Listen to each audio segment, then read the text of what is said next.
दिनै धेमाजि जिल्ला खौसेथि बर' सुबुं आफादनि बानजायनायाव जिल्लानि सिङाव थानाय मोनफ्रोमबो माहारियारि आफाद, जनाय जिल्ला बर' साहित्य सभा,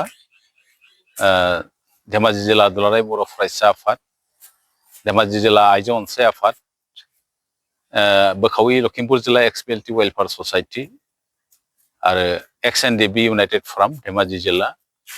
आरो सारेन्डार NDP, बाथौ महासभा, ब्रह्म धर्म, गुबुन गुबुन जेसांखि माहारियारि आफादफोर दङ, जों जयै नैबे बर' कछारी अनसाय गावहाय खुंथायनि नब्लाङाव जिरायलायनानै मोनसे गरन्थ'आव फैयो। जिहेतु जोंनि जिबिलाक दाबि दावहा दिनैसिमबो मावफुंनानै होजोबाखै गभर्नमेन्टआ, बेनि सायाव जोङो फैगौ आगस्ट दाननि 7 अक्ट'आव मोनसे खुद्रिसारनाय हाबाफारि लादों। खुद्रिसारनाय हाबाफारिया गिबियावनो जाहैबाय बर' कछारी वेलफेयार अट'नमास काउन्सिलाव गामिफोरखौ सोसनजोबनानै बिनि बियाबखौ दानानै बिसायख'थि फाथिनाय आरो बेजों लोगोसे जिहेतु जों गोदो आन्दोलनखौ जयैनो खालामदोंमोन,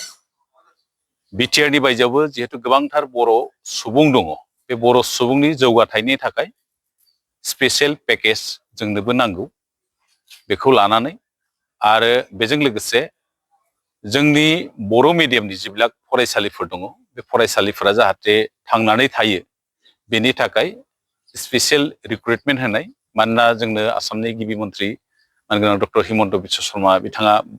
बाथ्रा खादोंमोन जे बिटिआरनि बायजोआव मोनसे बर' मिडियामनि थाखाय स्पेसियेल मोनसे रिक्रुटमेन्ट खुंना होगोन होननानै। गतिके बेखौ मावफुंनायनि दाबियाव आरो बेजों लोगोसे कार्बि आंलंआव थानाय गोलाव मोनसे पेन्डिं इस्यु, जे कार्बि आंलंआव रायजो जानाय बर'फोरखौ हाजोआरि ट्राइबेल हिसाबै मर्यादा मोननाय, बेनि दाबियाव आरो बेजों लोगोसे जिहेतु सुक्तियावनो दङ बिटिआरनि बायजोआव रायजो जानाय ट्राइबेल बेल्ट एन्ड ब्लकआव गोलैयै जिबिलाक बर' एबा ट्राइबेल गामिफोर दङ, बेखौ बिनि हा हुखौ रैखाथि होनाय आरो लोगोसे बेखौ होनो थाखाय माइक्र' लेभेलाव ट्राइबेल बेल्ट एन्ड ब्लक दानाय, दिनै बेखौबो मावफुङाखै। गासै बेफोर दाबिखौ लानानै धेमाजि जिल्लानिफ्राय बे आन्दलना जागायजेनगोन। फैगौ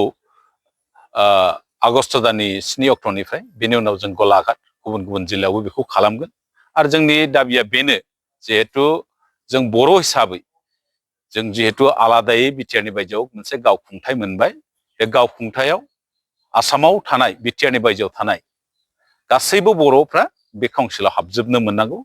जिखुनु काउन्सिलावनो सिङावनो थायाथों मानो, गासैबो बे काउन्सिलनि सिङाव थाजोबनांगौ होननानै बे डिमान्डखौ लानाय जादों।